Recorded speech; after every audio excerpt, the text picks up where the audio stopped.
ப்ராட்காஸ்ட்டை பற்றி பார்க்க போகிறோம். இதோட கெப்பாசிட்டி எவ்வளோன்னா 2 kg. இது வந்து மேனுவல் ஆப்ரேட்டர். இதில் வந்து என்ன அப்படின்னா, இது வந்து ஒரு gear mechanism, centrifugal gear mechanism இருக்குது. இதுதான் இங்கே வந்து கியர் மெக்கானிசம் இருக்கும். இதை வந்து ரொட்டேட் பண்ணுறது மூலியமாக இங்கே இதுக்குள்ளே வந்து ஒரு இம்பலர் இருக்கும்.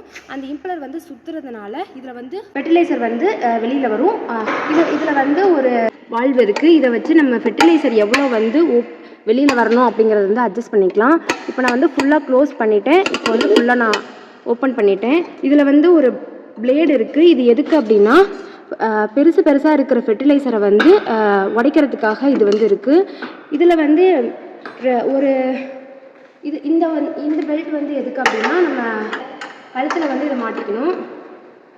இது நான் பண்ணி பார்க்குறேன். இதை கட்டிக்கணும். அடுத்து இதில் வந்து கீழே வந்து ஒரு பெல்ட் வரும்.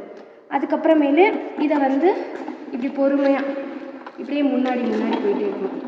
இது மாதிரி பண்ணுறது மூலமாக ஃபெர்டிலைசரை வந்து ஈக்குவலாக எல்லா ஏரியாவுக்கும் நம்ம ஸ்ப்ரெட் பண்ண முடியும். அதுதான். இதில் வந்து என்னென்ன ஃபெர்டிலைசர் வந்து அப்ளை பண்ணலாம் அப்படின்னா, யூரியா, பொட்டாசியம், காம்ப்ளெக்ஸ், டிஏபி இதெல்லாம் வந்து அப்ளை பண்ணலாம்.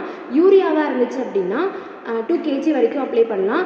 ஏன்னா அது கெப்பாசிட்டி பொறுத்து இது வேறுபடும். பொட்டாசியம் இருந்துச்சுன்னா 4 kg, டிஏபி இருந்துச்சுன்னா 1.5 kg கிட்ட அப்ளை பண்ணலாம்.